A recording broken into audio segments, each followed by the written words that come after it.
Calc Unit 3, Lesson 3, Increasing and Decreasing Functions and the First Derivative Test.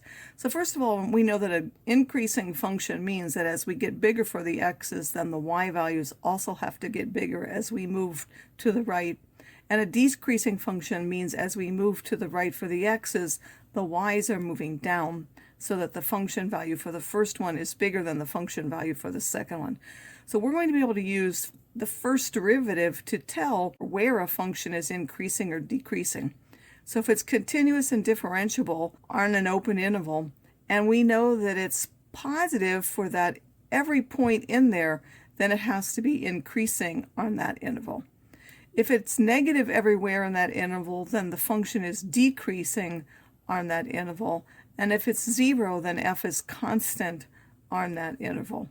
And of course that makes sense, because if the derivative is positive, that means it has a positive slope, so our function must be continuing to go up. If it has a derivative which is negative, that means the slope is negative, and therefore the function must be going down. So how are we going to find those intervals? We're going to first find the critical numbers, meaning we're going to take the first derivative and find where it's either 0 or undefined. And then we're going to use those critical numbers and also any points of discontinuity of the function, split the domain into intervals, and then use a sign chart to decide on the sign of f prime, and then based on that decide whether it's increasing or decreasing there.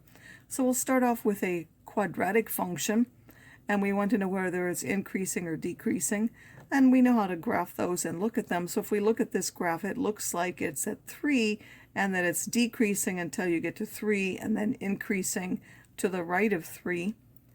Analytically, if we take the first derivative, we get 2x minus 6.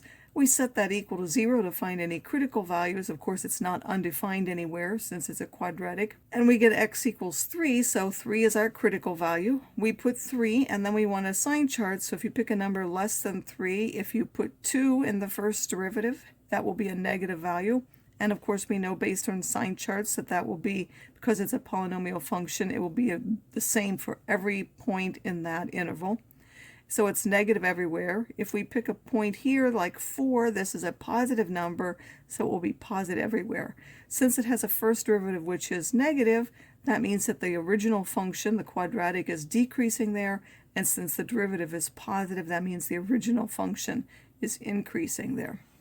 Now we'll also be able to use the first derivative test to decide whether that critical number is a relative minimum or a relative maximum, or neither of those if it has the same sign or on both sides of our critical value. So first of all, if it's like this one and the derivative is decreasing and then increasing, then there must be a relative minimum there, because it will make a curve like this and then go up. So there will be a relative minimum if it's going from negative to positive, and if it went from positive to negative, then there will be a relative maximum there. And if there's no sign change, then it will be neither a minimum or a maximum. So we're going to look at a couple of examples. First of all, if we're given not the original function, but we're given the derivative itself, and we want to know where the original function, which we don't have, whether that original function is increasing or decreasing, and then decide whether there could be a relative minimum or maximum there. So first of all, we want to know where the first derivative is positive or negative. Well, 2 is where it's 0, which would be where there's a horizontal tangent for the original function, and then it's negative here because it's below the x-axis, and positive here where it's above the y-axis. So since it's negative here, which I've written as a sign chart, I'm just explaining what's in the graph, f prime is negative here, so that's where the original function is decreasing. F prime is positive here because it's above the x-axis, so that's where the original function is decreasing, which we can write in terms of those intervals. And then the sign changes from negative to positive. That means that there has to be a relative minimum at that critical value. This next one, we look at this, and there are 3 critical values because there are 3 points where the derivative is 0. So we put those in our sign chart. Again, there are no points of discontinuity. And then we simply look at the signs where it's positive to the left of -1. It is negative between -1 and 0. It's positive again from 0 to 1. And then from 1 onwards, it is negative again, which I've shown as a sign chart. So it's positive here and here, so that's where it's increasing in those two intervals. And then it's negative here and here, so it's decreasing in those two intervals, which I've shown here. Then we look at the sign changes, so it's going from plus to minus at -1, so there has to be a relative maximum at -1. Then it goes negative to plus, so there has to be a relative minimum at x equals 0. Then it goes from plus to minus at x equals 1, so there has to be a maximum. Now we're given an original function, and we want to find the critical values, decide whether it's increasing or decreasing, and then determine if there are any extrema for that. So this is a rational function. We first know that there are points where there could be either some sort of discontinuity, either holes or vertical asymptotes. Well, there's nothing that cancels. This factors into x minus 3 and x plus 3. So this would have two vertical asymptotes, one at 3 and one at -3. So it's undefined there. Those are points of discontinuity. So this is the domain of the function. So -3 and 3 can't be critical values because they're not part of the domain.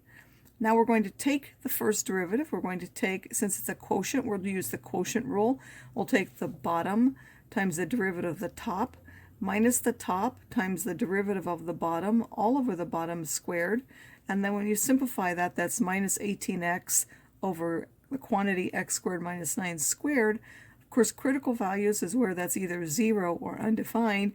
It's 0 when the numerator is 0, which will be when x is 0, and it's undefined at 3 and -3. Now those are not critical values because they're not in the domain. So the only critical number is 0, and then -3 and 3 are points of discontinuity. So I put open circles at those to stress that those cannot be a point of extrema because they're not in the domain. Then if we look at the sign chart, if we take -4 and put it in here, that will be a positive number. If you put -2, it will be a positive number. If you put a positive number in here like 1, it will be a negative number. If you put a positive number like here, it will also be a negative number.